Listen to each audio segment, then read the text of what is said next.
Iran और America के बीच में फिर से युद्ध शुरू हो गए और इस पर किसी को आश्चर्य नहीं होना चाहिए, क्योंकि यह पहले से ही तय थे।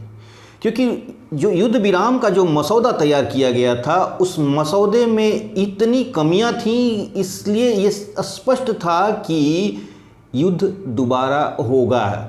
और इस पूरे खेल में पाकिस्तान की कैसी भूमिका रही, किस तरह उसने ढुलमुल जो मसौदा तैयार किया था, इसकी चर्चा अब हम करने जा रहे हैं।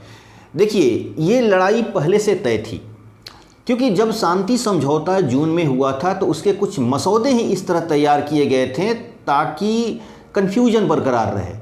और कन्फ्यूजन इसलिए बरकरार रखी गई थी कि इसमें पाकिस्तान अपनी इंटरेस्ट खोज रहा था। अपनी इंटरेस्ट क्या, कि दुनिया के सामने वह यह दिखा सके कि वह एक शांति प्रिय देश है और दुनिया के कई देशों के बीच में वो समझौता तक करा सकता है।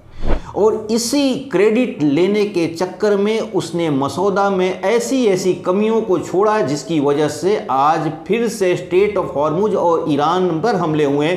90 ठिकाने पर हमले हुए ईरान के, जिसमें करीब 13-14 लोगों की मरने की रिपोर्टिंग है और 70-80 लोगों को घायल होने की अनुमान है। यानी ये लड़ाई छोटी लड़ाई नहीं है। इस लड़ाई में ईरान का काफ़ी नुकसान हुआ है। ईरान के कई शहरों पे हमले हुए हैं, ऑयल ठिकाने पे हमले हुए हैं, यानी ईरान को काफ़ी क्षति हुई है। और सबसे बड़ी चीज़ कि हुआ क्यों। देखिए, एक बात तो बता दूं कि जो समझौता हुआ था तो उसमें क्या क्या था। उसमें समझौते में जो जो पॉइंट थे कि युद्ध को रोका जाए, सबसे पहला यही था कि युद्ध को रोका जाए। स्ट्रेट ऑफ हॉर्मुज में जो जहाज़ें जाती हैं उसको आसानी से आवागमन जारी हो।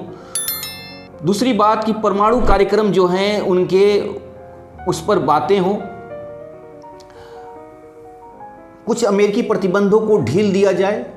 इस तरह के कई मुद्दे पे इसमें मसौदे में तैयार किया गया था। लेकिन इसमें कमियां क्या थी, सबसे बड़ी चीज़ कि इसमें कन्फ्यूजन कहाँ रखा गया था, और जानबूझ के रखा गया था ये, ताकि दोनों देश कम से कम टेबल पर आकर समझौते और सीज फायर के लिए तैयार हो जाए।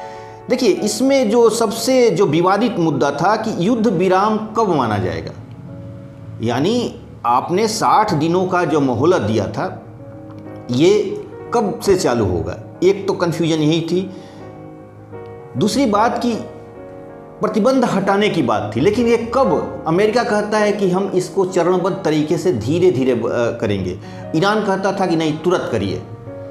दूसरी बात कि यूरेनियम का, परमाणु हथियारों को लेकर जो बातें हुई थी उस पर सिर्फ ये कह दिया कि परमाणु पर बात होगी।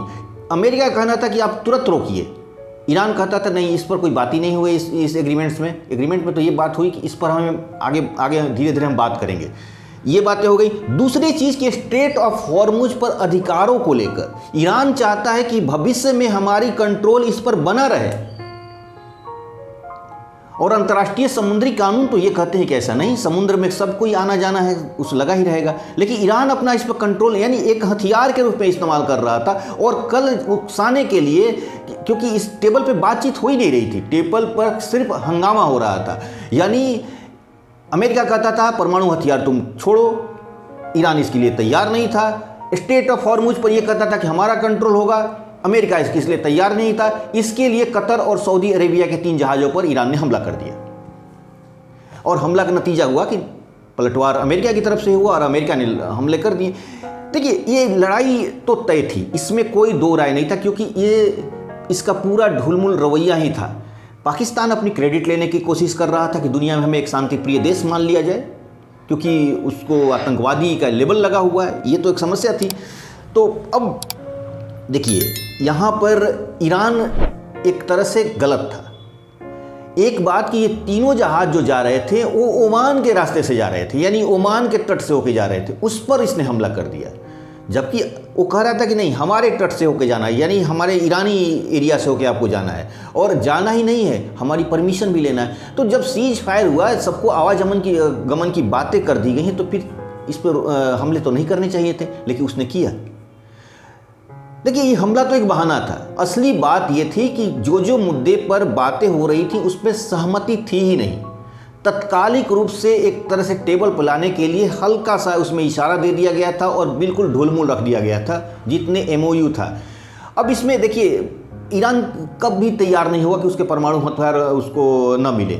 ईरान हमेशा चाहता था कि इसको लंबा खींच के और हम हथियार बनाते रहें, परमाणु हथियार बनाते रहे। अमेरिका इसके लिए तैयार नहीं, वो बोलता है कि आपको जो यूरेनियम का जो इनरिचमेंट है आप उसको बंद कीजिए और हमें वो सब कुछ सौंप दीजिए।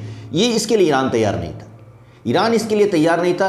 दूसरी बात, ये तो कहा गया है कि 60 दिनों के अंदर मतलब स्टेट ऑफ हॉर्मुज खुला रहेगा, लेकिन ईरान को कहता है कि नहीं, हमें भविष्य में भी इस पर कंट्रोल चाहिए, बात तो बिगड़ेगी। तो ये देखिए, मेरा कहने का मतलब ये है कि ये लड़ाई अब रुकने वाली नहीं है, ये लड़ाई चलेगी, अब काफ़ी आगे तक चलेगी और इसमें काफ़ी अब खून खराबा होंगे, क्योंकि इसमें हथियारों का खुल के इस्तेमाल हो रहा है। डोनाल्ड ट्रंप ने फ्री हैंड दे दिया है कि अब लड़ाई अंतिम, अब ईरान या तो आर या पार की लड़ाई होगी, इसमें तय है। लेकिन इससे दुनिया के जो तेल की क्राइसिस है और बढ़ने वाली है, रेट तो बढ़ेगा ही बढ़ेगा, सप्लाई भी बंद होगी और समस्या जो बीच में खुली हुई थी वो समस्या फिर वहीं पे हो गई है। यानी जो पाकिस्तान जो क्रेडिट लेने चाहता था वो बिल्कुल फेल हो गया है। इस मुद्दे पर आपकी क्या राय है? अपनी राय हमारे कमेंट में जरूर दीजिएगा। हमारे चैनल को सब्सक्राइब कीजिएगा, डिफॉगर को देखते रहिएगा। बहुत बहुत धन्यवाद।